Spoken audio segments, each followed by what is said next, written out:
The primary motivator must be compassion. Today we're chatting with Ravee Suntheralingam, who is a volunteer at a school for refugee children. Tell us a bit about yourself, Ravee, and why did you decide to get involved with this school? In 2010, I started getting involved with the refugees. I had seen these people around, but it's only when I approached them, I began to understand many of the challenges that we were facing. So my initial involvement was with a bunch of Myanmars who had established a school of about a dozen kids not very far from here, and the role was mainly to provide them with furniture, which I did. And then I realized that they needed a lot more help than that. Tell us about the Children's Training Centre here. When was it established, and about the day-to-day operations?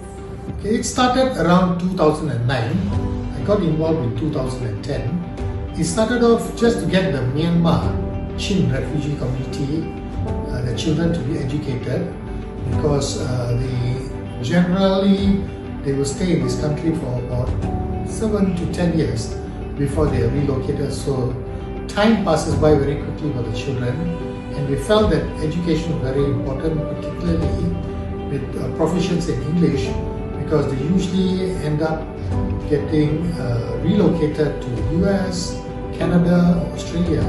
So we wanted to make sure that they had a head start when they made it to their new home. What do you hope to achieve with the CTC? We want the children to be exposed. We want them to know that they have talents. We want to ensure that they're able to communicate and also develop thinking skills. So our program starts from the age of about 5 to about 16, and recently we've established a 4th school in the same location to focus on children focusing on secondary education. Previously, we found ourselves in a situation where we did not have the resources to educate children after the age of perhaps 14, 15, worst case scenario 16. But we found that many of the kids, after they leave the school at the age of 16, were doing work in restaurants, and we felt that didn't create much opportunity for their future. When we wanted them to realize that they could do a lot more than this, that when they relocated to the new country, they were able to communicate, and a platform would be made available for them to progress much further in life. If this centre didn't exist, what would be the fate of these children? These children would be left out. They would lose out on their childhood years, their teenage years. They would not have opportunity for education. Their education would be probably restricted to homeschooling, and there were challenges about getting the curriculum right and the resources right. And some of the times, in fact most of the times, the parents are occupied with trying to earn an income.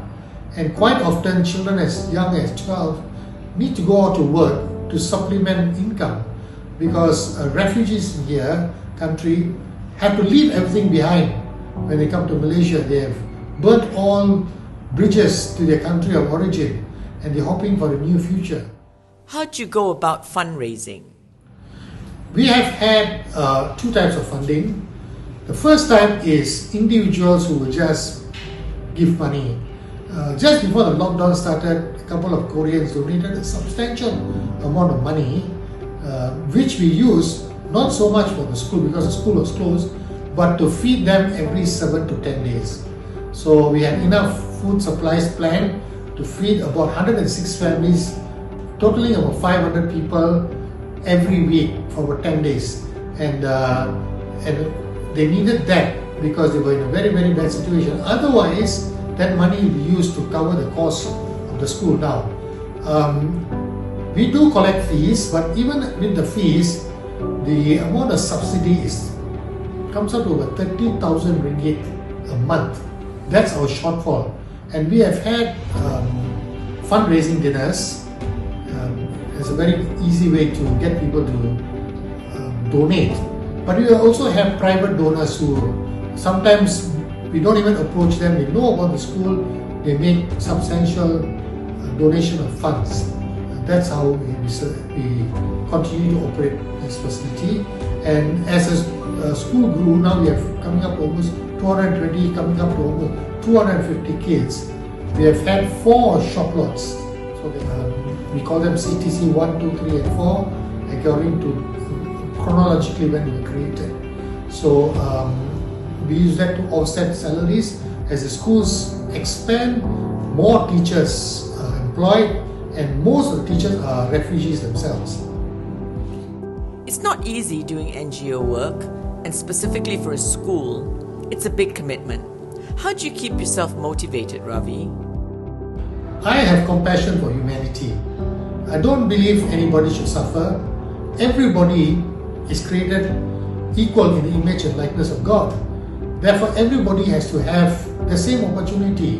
But sometimes the world that we live in is a very unjust world. And we cannot allow a situation when those who are neglected continue in their state of neglect. Refugees need 3 things: education, healthcare and justice. So what we did was we assembled a team, and I'm very, very fortunate that we have good teams, the principal, the assistant principal, the teachers, and we have a lot of support coming in from outside. But what I focus a lot on is getting the resources, funding, and also protection, because I had to deal with many cases of violence against refugees. So protection is very important. So we have also had to intervene and protect them, and sometimes even provide financial assistance, particularly if the family has run out of food. How do you measure the success of the CTC and the programs the centre conducts? Essentially what it does, we have an academic program which initially started using the Malaysian system, and now we're moving towards the American system. In addition to that, we have a lot of other co-curricular activities, for example, baking classes, sewing, music, art.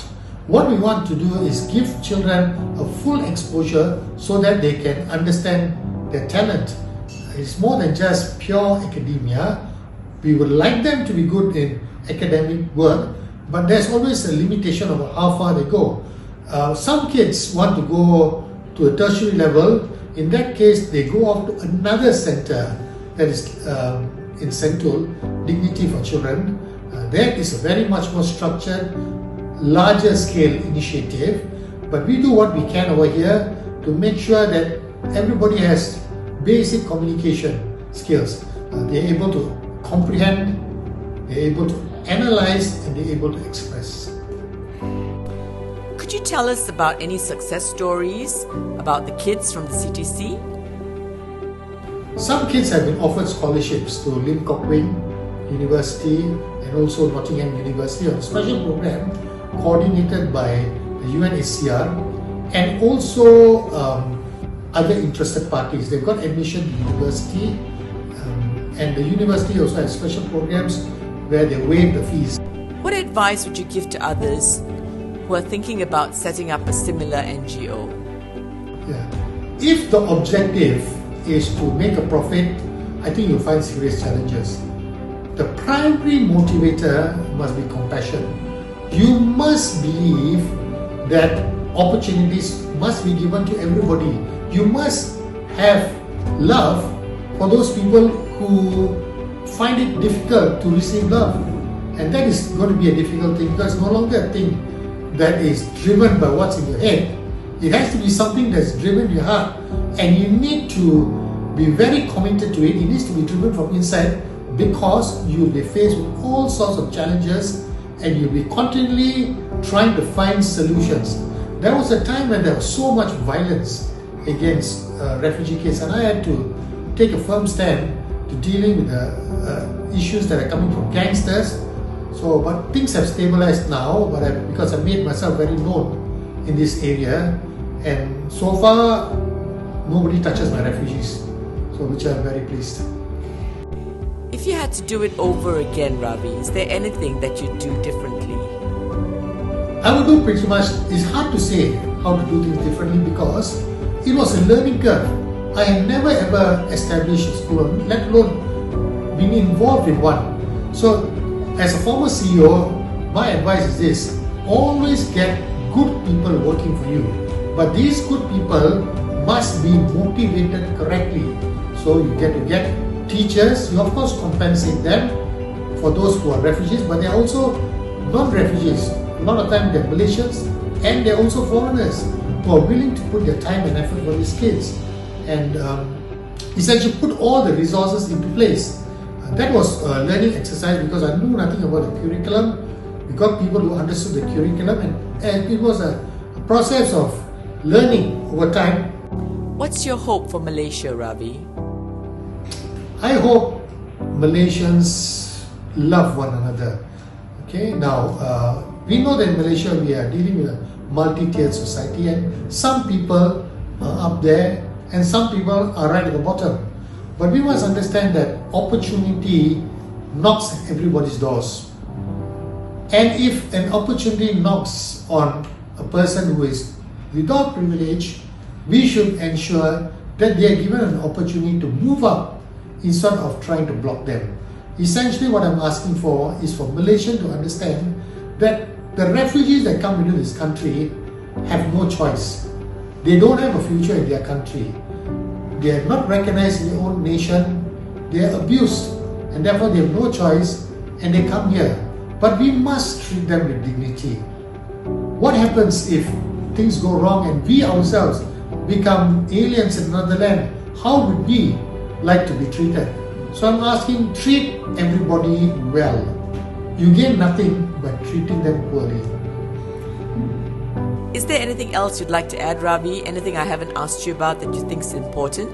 Yes, I want to talk about a project we did in 2018. There was a national coding, that is programming competition called Technovation 2018. We put forward 2 teams after taking through the process of logical thinking, and we started by going through the logic if, then, else, for example, and how to put together elements of logic into a program, and then they had to develop a piece of software on a mobile.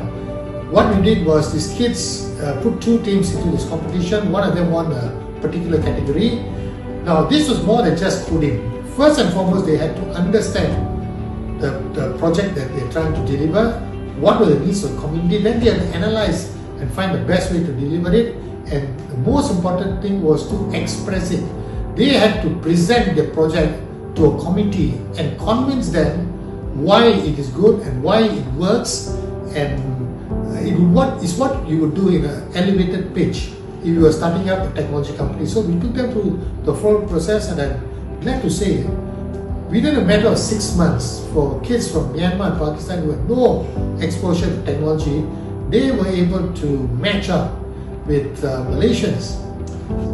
In fact, I was campaigning in the last election, and this was one of the things I wanted to do. I wanted to extend the very same model to Malaysian B40 kids and find out if they can also do the same. But I'm pretty certain they could. If you take them to the correct path and expose them correctly, they can also do just as well.